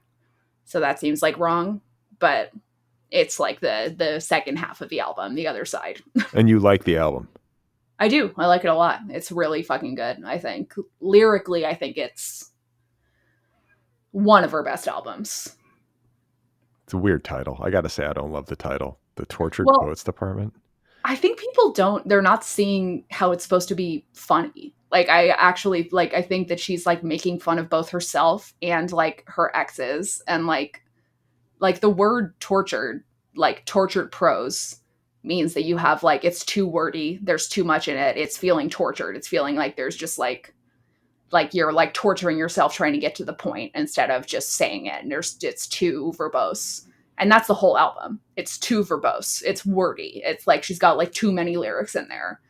And, like, I think she's kind of making fun of herself and, like, everybody else, like, who's, like, believes her to be, like, deadly serious or incapable of humor. All right. I mean, not every song, like, a lot of serious songs on there for sure. But I think the title is supposed to be kind of funny. You would hope that somebody as overexposed as Taylor Swift would have the capacity to, like, be sick of herself and, like, be on, like, she's got to be like, oh my God, enough me. I mean, and, like, that I think is, like, part of why it's hard to, like, totally dislike her as, like, a celebrity, is because she does kind of have that little bit of self-awareness. Like, in Antihero, she's like, I'm the problem, it's me, like, you know. And she's like, my narcissism, my self-absorbed whatever. She's making fun of herself in a way that, like, does indicate a level of, like, self-awareness and sense of humor about her situation. It's also like very contemporary. Like, we're at a point in, like, the history of celebrity when you almost have to have that kind of awareness. You have to kind of own it or something. Like, so you have to have, like, it's like psychological realism or something that you have to have in order to. Yeah, because otherwise you end up, like, responding to, like, you know, things people say in this deadly serious tone. Everyone's like, all right, calm the fuck down. Like, you chill. Like, and, you know, if you don't have, like, a little bit of a sense of humor about yourself, you're just not going to survive that industry. No way. So good for Taylor putting out another huge album. And then in May, what do we have? We had the Met Gala. I feel like I always joke about this. I always feel like whenever the Met Gala happens, I'm like, I feel like the Met Gala is always happening. But I love the Met Gala because, I mean, I don't. I think it's fucking stupid. But, like, I love watching the Met Gala because, like, for other award shows, the red carpet is always my favorite part. And I wish the red carpet would kind of be the whole thing because I just want to see people's outfits. And for the Met Gala, it is the whole thing. And so, like, that's fun for me. Yeah, I get that. Like, if you do, like, it's just crazy dresses. The thing I don't like about it is just that it's all these, like, super elite rich. I know. And that it's like, it's secret inside. They have all this fucking fancy shit. It's like, and I don't know. I don't get it. It's Anna Wintour's thing. Is she the one who originated it? Anna Wintour. Actually, if you were ever interested in watching a really fascinating documentary, I've watched it, the September issue. The other one, the first Monday in May. Oh, okay. There's the September issue is also great, but the first Monday in May is about Anna Wintour planning the Met Gala. And, like, the amount of detail that goes in is fucking psychotic. Like, the way that she, like, plans each table, like, where each celebrity's gonna sit. And, like, each celebrity has to submit what designer their dress is going to be made by, and Anna Wintour has to personally approve it. And if not, she'll assign you a different designer, like, so that all these designers are represented properly, like, on the proper people. It's crazy. Jesus Christ. I feel so alien even thinking about that. Oh yeah. I mean, we're not welcomed in that zone of, like, wealth and famousness. Like, it's a zone where, like, only the incredibly wealthy have gotten there by, you know, exploiting the labor of other people or people who are incredibly famous for making music or art or whatever it is. And, like, podcasts, we're neither of those until our podcast, you know, goes mainstream. And then I'm going to wear a great dress to the Met Gala. It's going to be on theme. Dude, the guys wear crazy shit too. I'm trying to remember. It's usually... It's better when they do. Sometimes they just show up in a black suit and I'm like, what the fuck are you even doing here? Like, wear something interesting. If we got invited to the Met Gala, I know you would go big. I feel like if as we would have to too, though, because if we went together, we'd have to wear the same designer. Yeah. What designer would you want to wear? Oh, I love this question. I think McQueen. Probably Alexander McQueen. Because because they're fucking amazing. Sarah Burton is the designer for that house after McQueen died, and she was like his right hand woman. Like she just like helped him with every design that he ever made. So like it's very. I don't want to say it's gotten better since she's been in charge, but like it is at least as good as it was when McQueen was in charge. Like just the most gorgeous fucking dresses I've ever seen. Her or Iris Van Herpen is what I would say. Iris Van Herpen makes dresses based on patterns and nature. So like she'll like look at like what the veins in a butterfly wing look like, and then she'll make a dress that is like designed like the veins in a butterfly wing, which is fucking amazing. So it'd either be her or McQueen, I would say. I'd wear butterfly What about wings. you? I'd wear butterfly wings, like Yeah. designed by, what is it, Iris Van Herpen? Mm-hmm. I'd have some sort of butterfly wing tuxedo. The truth is, you would wear whatever I told you to, and you would fucking like it. I'd wear my typical like sweatpants. Yeah, and Anna Wintour would like shoot you on the spot. Yeah. Just like she would just shoot you in the head instantly. Just like a double tap to the back of my head. I wouldn't even know it happened. Yeah, you wouldn't even know. You would just be fucking gone. Anna Wintour would have a silencer on her gun. She'd Right. shoot me like the CEO in Manhattan, and then there'd just be like some staffers from like from Vogue who would just like just drag my corpse. Yeah, that's why it's a red carpet, is because they've got to shoot people sometimes. Yeah, they just feed me into a shredder in the basement of the Met. It's already all bloody down there. Like we have to do 3 times today already. Yeah, they're just pulping all the normies who dare to show up at the Met Gala. Like Jeremy Allen White, he showed up in a tank top. We had to put him in the wood chipper. No, that he could get away with it. They'd think it was like, yeah, true. It would be called like minimalist. Like, oh, Jeremy Allen White. Yeah, as long as it was like a $50,000 tank top. Yeah, exactly. It's like a $50,000 tank top made of like the tusks of an elephant or some shit. Like, who knows? Yeah, Jesus Christ. Well, it was a great May at the Met Gala. It was also a month in which Francis Ford Coppola released his long-awaited film Megalopolis, which I guess didn't do anything at the box office. Not that even. I watched it the other day, and it was so fucking boring. Holy shit! I don't know how he spent so much money on a movie that was so fucking boring. I fell asleep at like the pinnacle of the plot. Like, so fucking boring. Yeah, I didn't see it, but it sucked shit. Fucking fuck Francis Ford Coppola. Jennifer, my least favorite Coppola. Say again? It's my least favorite Coppola. Oh, really? Who's your favorite Coppola? Oh, Nick Cage for sure. Oh, right. He's a Coppola. Mm-hmm. I don't have anything against the Coppolas. They seem like they have like such a fancy life. Like this. Francis Ford seems like a dick, though. It's just generational. He's probably fine. I bet. Have you seen Heart of Darkness? The documentary. Oh, well, I mean, he was. Now? Yeah, but he was like fucked up back then. Maybe he's like, he was young and like crazy, but I feel like he's mellowed. Maybe. I mean, maybe fucking Martin Sheen had a heart attack, and he like called the hospital, like, we need to get him back right away. And the hospital was like, his heart's gonna explode. What the fuck is wrong with you? Mira. He's a visionary artist. Right, you're right. I'm sorry. That's what Megalopolis was about, by the way. It was about like a visionary architect, like who like is like a Ayn Randian, like all alone, like just making this beautiful, amazing city. Like he truly thinks of himself as that. Jesus. Well, I'll have to see it at some point, just out of curiosity. It sucks shit.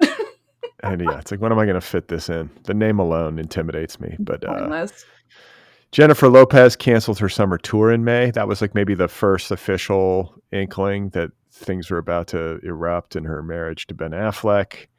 And then in the month of June. Oh, Brad's favorite news item. Here we go. That was the dawn of Hawk Tuah. Dawn of Hawk Tuah. We haven't talked about her in a while. Are you still worried about her, Brad? No, like that was Hawk Tuah rising. I always felt like the life cycle of Hawk Tuah was going to be brief. It's actually gone longer than I ever thought it would. Yeah, than anyone thought it would, I think. Yeah, so there was like Hawk Tuah emerges and goes like hyper viral, like maybe the most viral video of the year. Like it's hard to think of anything that would have exceeded that. It just took off around the world. It wasn't just like so insane. Yeah. So she's only been with us since June, as has Brat Summer. That started in June, and then Justin Timberlake getting his DUI also happened in June. Okay, right. It's going to ruin the world tour. What world tour? Yeah, that's No, it's just gonna like ruin the tour. What tour? The world tour. I think the Timberlake DUI and just like Timberlake in general is just such an illustration of how fragile and perilous celebrity is. Yeah. I mean, Like yeah, true. it can turn on you. You can be like, because I remember distinctly like 10 or 15 years ago when he was just like the belle of the ball. Like everybody loved him. He was going to become a movie star, and he was Everyone the next. hated Britney, loved Justin. He was the next Frank Sinatra. Like all this shit. You know, he's like the dual threat. He's the best dancer. His album is multi-platinum. All this stuff, and then Love the now downfall. The now downfall is so fun to watch. now he's just kind of like it's kind of like a embarrassing old like has been kind of thing And he or won't something. just like let it go. He won't just be like, all right, I'm just gonna retire like in grace. I think it's hard to be like a song and dance man Yeah. and to age like Yeah. Stop well doing it. in your music. You almost have to like he needs to do like Rod Stewart and just like sing old classics. Honestly though, you have to Make kind a of Vegas reinvent yourself. residency. Like that's what you do at that age is you go and you have a Vegas residency. That's probably pretty popular. I mean, he's not that old. He's only 40 years old probably. How old Like was Britney for her Vegas residency? that's true. That's true. That's what I'm saying. It's just hard to age as it. I mean, Madonna's probably done it the longest, but like Madonna also, She's not aging gracefully. She's like really holding on to her youth in a way that scares me. and like she's like dating like 28-year-old dudes and Which stuff. Like is she's that dating 28-year-olds is kind of chic as long as you're willing to accept that like you're dating 28-year-olds and you're old. yeah. What do I care? She can date whoever she wants. I think, but I just think that like yeah, like with all the plastic surgery and I just know enough about Madonna. Did I tell you I read Christopher Cicconi's book about her? Yes. Oh, So funny. it's like I can't remember like half the books I've ever read, or like more than half, but like I remember that book. I was just like, this is just so shocking and like God. interesting. I find her fascinating, She is and like fascinating. I think she, you know, I don't know. I think anybody on their best day almost is probably fun to hang out with, but on her worst day, I think Madonna would be a nightmare to be Yeah. around. I think even on her best day, it's like, I don't really know. I don't know. It's like again, I don't know her. I feel like she's been famous for so long that she's kind of like become a different species or something. You know, Yeah. it's a certain point it becomes hard, even if you want to. It becomes Right. hard to be like a normal human being when you've been like surrounded by that much money and you're kind of like cosseted and managed and Yeah. I mean, you can't find anybody who treats you normally. yeah, and you're just like living at a level of like a living standard that is Mhm. so far in excess of like almost everybody. Yeah. Like basically everybody. It's like 99% versus the 1%. Yeah. Maintaining that lifestyle and like, it's just like, it alienates you from the whole fucking world. Yeah. But she how did we I feel like because she's taken such like militant and like fanatical care of herself. Like remember her yoga phase, how ripped Yeah. she was? She was so fucking ripped. That one music video that she did, and every little thing that you say or do, and she's like Yeah. dancing like that when she's like 50. I was like, damn girl, like that's impressive. It is. And I'll say this, Madonna, maybe more so than Britney or any of her, like, what do you call them? The people who came after her, her Her, I don't know. descendants, her descendants. Uh-huh. Like Madonna was actually trained as a dancer. Like she really studied dance as a kid, as I remember. So did Britney. Did she? But I feel like, I don't know. There's some kind of like club. She studied ballet before that. Like she was like since a tiny, tiny child was trained to be a dancer. okay. Well, I just thought that was like maybe some of the discipline because like those dancer people, like they really do accept like a ludicrous amount of physical punishment. It's crazy. And it's crazy to think that like backup dancers generally aren't like don't get health insurance. And like they're probably injuring themselves like a lot.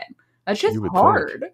Yeah, it's just hard on your body. So Madonna has that kind of like that like discipline, like ferocity. Yeah, she does. I mean, that's how you like, last as long as she did and is still seen as an icon.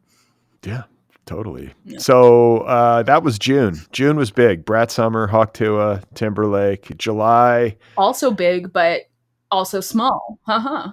Mu Dang, the adorable pygmy hippopotamus, was born in July, I believe. And I did not know this, but Mu Dang means bouncy pork. It does. I mean, it's one of the cutest things about Mudang. I have nothing against Mudang. I didn't get swept up in I Mudang the fucking way that. hate Mudang. No, I'm kidding. Oh yeah, Yeah, they're humanely euthanizing Mudang. Mudang has become an unstoppable killing machine, and they've quietly put Mudang down. can you eat a hippopotamus? Can you eat hippo meat? No, are you insane? I mean, maybe you could. It's probably like really fatty and like I'm wondering. I don't know anything about it. they're Maybe you could. vegetarians. I know that. They're vegetarians, yet they're one of the most deadly animals on Earth because they're very territorial. So they'll come after you, and they They'll have those. straight up murder you and not eat you. Damn. Yeah, I feel like there's more hippopotamus attacks that lead to death than shark attacks. Yeah, there right? are significantly more. Fuck that. Again, like I think Mira and I are on the same page here. Like, just give them their space. Yeah. I got no need to be anywhere near a hippopotamus Right. habitat. I think they're cute. I can see them from afar on video or in photos or whatever. I'm not going to get in their business. Don't want them in mine. Could Mudang kill? I'm genuinely curious. Is Mudang going to grow to a size where like it could potentially, terminate? 1,000%. Yes, their jaws can bite down on your head and break your skull. So like, yeah, Mudang is going to become an unstoppable killing machine. Jesus Christ, that would be kind of awesome in a way. That'd be kind of cute. Yeah, I like that. Bouncy pork is coming for you. Bouncy pork has escaped the zoo. Please do not leave your home. Ladies and gentlemen, Bouncy pork is on the loose. Got a 187 on Bouncy pork. Oh my God, how did he die? He was mutilated by Bouncy pork. So that's the only news item that Brad has included for July, which it's not an exhaustive search, but it was summer. People were busy doing other things. And Mudang was a international sensation, so I get that. Yeah, adorable hippo. Adorable hippo. August was the Summer Olympics in Paris, as we can recall, and I think the biggest pop culture sensation to emerge from those Olympics was Reagan. I think it was an Australian woman who was in the dance competition. That was funny. I mean, an Australian woman who was a professor who taught about the history of breakdancing and chose to send herself to the Olympics instead of sending one of her students who were professional breakdancers. She was like, I'm going to go on vacation. Let's go. Good for her. I mean, it's just like for people who might not be familiar, it was an objectively terrible dancer. Yeah, I could dance as well as her, maybe better. Yeah, exactly. It was like watching somebody do a bit. Yeah, it was like a little kid going like, look what I can do, and then doing some fucking dumb shit. Yeah. So congratulations to Reagan. That was also the month in August when very demure, very mindful. Remember that? Oh yeah, of course I do. We played that. Yeah, we played that on this show. We played the actual clip back in the day. Some of you show up to work looking like Patty and Selma. And that was just like some dude on TikTok, right? Yeah, it was a girl, but yeah. Oh, it was a girl. Yeah. Okay.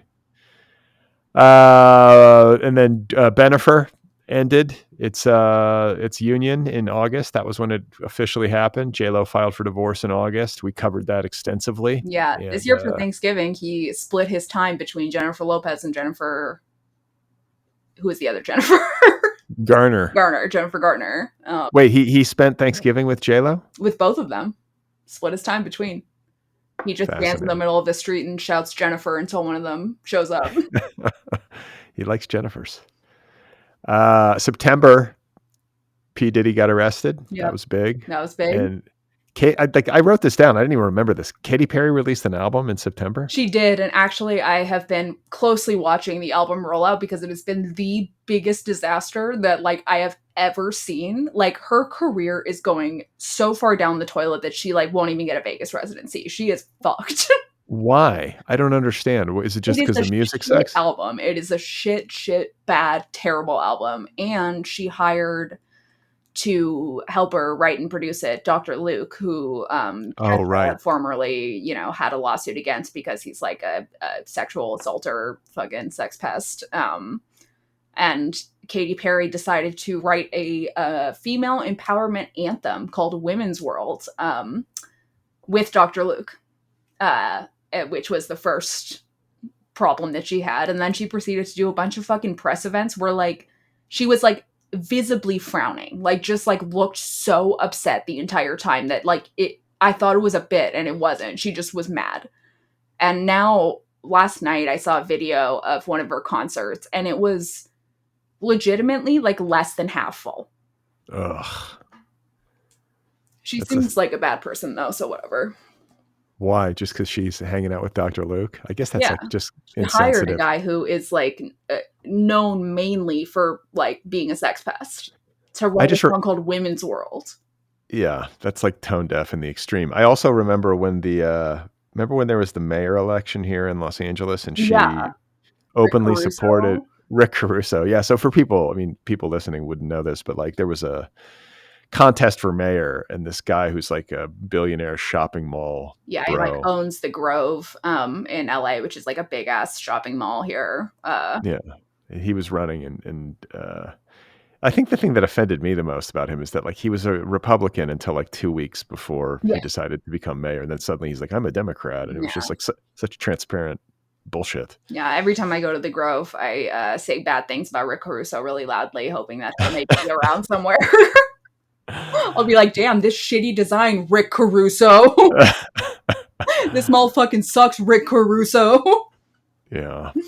I feel like lately I took River to go to the Grove to see the Christmas decorations one night. Like I was like, let's go look at them because I knew he would like it. And I feel like there was like the name Caruso was like plastered all around the everywhere. Grove. But it wasn't previously. No, not before the election. But then it was like everywhere during the election. He just like left it. Oh, he did. Okay. So October, all I have is Helen Mirren sad that Kurt Cobain never used GPS. I was like, I just. Story. Do you know this story? No. Oh. Helen Mirren says it's so sad Kurt Cobain died when he did because he never saw GPS. He never got to use a global positioning system. The famed actress shared that she feels sad that Cobain is no longer alive because he never got the chance to experience GPS and its magical functionality. I always say it's so sad. It's so sad that Kurt Cobain died when he did because he never saw GPS. GPS is the most wonderful thing. To watch my little blue spot walking down the street, I just find it completely magical and unbelievable. Why did she, like, okay, fine, she's gonna say this weird shit about GPS, but why involve Kurt Cobain? Like, why did you like, oh, I always say that. Do you always say this? Why? I think she's stoned. She's got to be on something. I hope so. I mean, good for her. I hope she's stoned. She earned it. What would Kurt Cobain have thought of GPS, I wonder? I feel like he never would have expressed a single opinion about GPS. And I think it's very bizarre that Helen Mirren is expressing an opinion about GPS. What is anyone... The only opinion I've ever heard expressed about GPS is when I'm in a car with my mother, and I'm like, the GPS says go this way. And she's like, are you sure? I don't think that's right. I think that I should get on the 10 freeway instead. And then we end up lost. Died before he ever got a chance to experience Google Maps. Of all the things that he died before he could experience, like, not his daughter's life, not it's GPS. Yeah. Why don't you mention his daughter, Helen? That's so fucking funny. Oh, she's funny. That's really funny. Didn't she get canceled though? I thought she got canceled for Helen Mirren. I'm Googling Helen Mirren canceled. Let's see. Oh, because of the strike, maybe? I don't know. I felt like she said something. It didn't, I don't. I'm not a canceller in general, but I feel like she said something that everybody got in a twist about. But I could be totally wrong. Yeah, I don't really. Clearly, it's forgotten. Oh, she like played a Jew in a movie, and then she was like, "Cancel culture tells me that I'm not allowed to play a Jew in a movie," which, like, I guess fair, but like, you can play a Jew. Yeah, I don't care about if you're not a Jew. That's called acting. Yeah, I think it's stupid that people were mad at her about that. That's dumb. Yeah, leave her alone. Like, whatever. Leave Helen Mirren alone. November was the Jake Paul versus Mike Tyson boxing match, which I did not watch, but I did see weirdly. the viral picture of Mike Tyson's bare ass. It was That's what I remember. not even a picture, it was a video. Somebody was interviewing him, and they're like, okay, thanks, Mike Tyson. And the camera stayed in the same spot, and Tyson walked away. And as he walked away, you could just see that his whole bare ass was out for the entire interview. I'll tell you this. I know Mike Tyson is problematic. Interestingly, Went to jail for rape, just so everyone knows. Well, went to jail in my former home state of Indiana. Wow. And lived in my town during that trial. Many criminals. Yeah, that's usually how I strategize when I'm picking a place to live, is how many convicted felons there are in the neighborhood. But he rented a house in my little suburban town in Indianapolis when he was on trial in Indiana. Whoa. And he used to go jogging at dawn. You know how boxers jog at dawn? Yeah. And he would have his entourage like with him. There'd be like a car kind of slow rolling. Wow. And then he would have like his team or whatever, his bros, his training partners would be like jogging with him, and people would get up, like buddies of mine from school would get up and like sit on their front lawn, and he would run by their house and they'd be like, way to go, champ. Wow. That's a good motivation to run. Everyone's like, yeah. Yeah. So anyway, Mike Tyson, problematic. I know he's got a checkered past. Yeah, and all this I stuff. still watch the fight though. Listen, this is what I got to say about him. I find him so fucking funny. He is really fucking funny. Like if you ever want to just like enjoy life for like, 5 minutes, watch like a YouTube compilation of Mike Tyson's like craziest moments. It's really fucking funny. Mike Tyson's craziest like interview moments are some of the funniest shit I've ever seen in my life. And I think there is also something about him that moves me in a very genuine way. I feel like he had a brutal childhood. I feel like he was taken advantage of repeatedly by people in his life who exploited his athletic talent, including like Customato, even Don King, certainly. I don't know who any of these people are, but I totally believe it. Cuss was his like, and I think Mike has a lot of affection for Cuss, or at least he used to. That was his boxing trainer who like got him to the point where he could win the title. Oh, okay. But he was like he was a rough dude. And Don King is like the money guy in boxing, the guy with the big hair. Oh, yeah. Okay. I want to say Mike Tyson accused him of stealing a bunch of money from him or something. But anyway, the guy never really had a chance as a young person to like turn out normally because he wasn't, wasn't taken care of, and he wasn't educated and all this stuff. But when I listen to him talk, it is clear to me that Mike Tyson has an enormous amount of native intelligence. And I think that had he received a proper education and proper nurturing as a young person, he would have been like extremely gifted academically. Yeah, I could see that. I have some affection for him, I guess is what I'm saying. I have zero affection for Mike Tyson, like less than zero. But I will say that I watched that match, and I'm like 100% sure that he threw that match, because like I was seeing Mike Tyson punching in a way that like if he got fucking Jake Paul in the face once, Jake Paul would have fucking died. Like that was like, and he just like wasn't getting close enough to Jake Paul to punch him. Like he would have fucking literally murdered Jake Paul. Like he was definitely getting paid a lot of money to not murder Jake Paul. He's just cashing a huge check. Yeah, you need I'm like, the money good for him, but like it was like I was like, damn, like I want to see him fucking murder Jake Paul. That's why I tuned in. Is it weird that I like Mike Tyson? As I was like, am I canceled because I like Mike Tyson? I would say it's weird, but you're not canceled.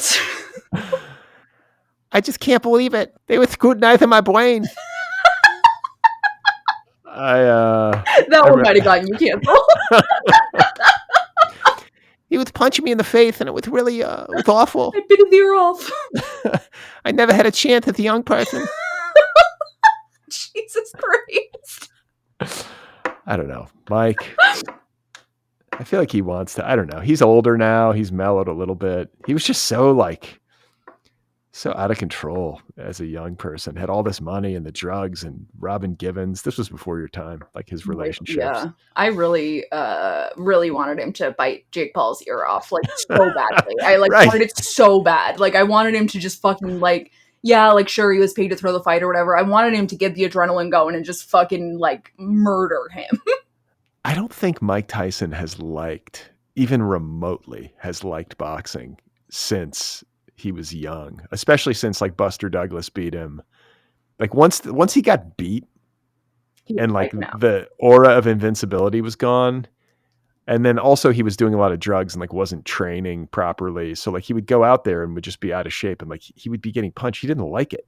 I mean, Who would? Yeah, that's awful. Like, But I think like he's a guy, again, I think he's like smart enough where he's like, like I'm an animal. Like they're just yeah. training me to go out there and beat on people. He's like, fuck this. And he's just getting like more and more brain damage as time goes on with that shit. Like, Yeah. it's not good for you. Don't do that. Yeah. If I had a son and he was like, I want to go into boxing, I want to go into football, I'd be like, great, you can do that in someone else's fucking house, because absolutely fucking not. And also, you can't do that in someone else's house. Like, no.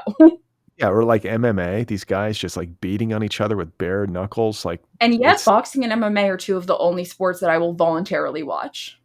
I can't watch. I can watch boxing a little bit. I don't watch it ever, but like I could watch. I mean, I also don't watch it ever. This was like on Netflix, so I was like, whatever. I can't watch MMA. It's too brutal. I'm just like, ugh, I feel nauseous. These guys are just like, yeah, something's wrong with me. I don't know. Something's very wrong with me. It's a way for you to, your misandry is able to find its, natural I even home. like it when it's like Ronda Rousey. I watch like a lot of Ronda Rousey fights. Like, yeah, that's right. Women do this stuff too. They get out there and beat on each other. And it's like fucking intense because they're allowed to like do things that the men aren't. They're allowed to like kick and shit like that. Like, it like gets fucking crazy. Happy holidays, everybody.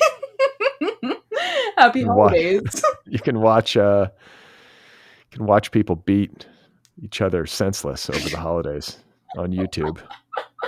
Is there like a Christmas MMA fight or anything? There's nothing, because I know like the football games are always playing. Wouldn't that be so funny if it was like just on Christmas in the background, just blood, just like fucking teeth coming out? Like, listen. I think we could see it. I honestly feel like MMA is going to ascend during these next 4 years because Trump loves it. It's like we're going to have like an MMA.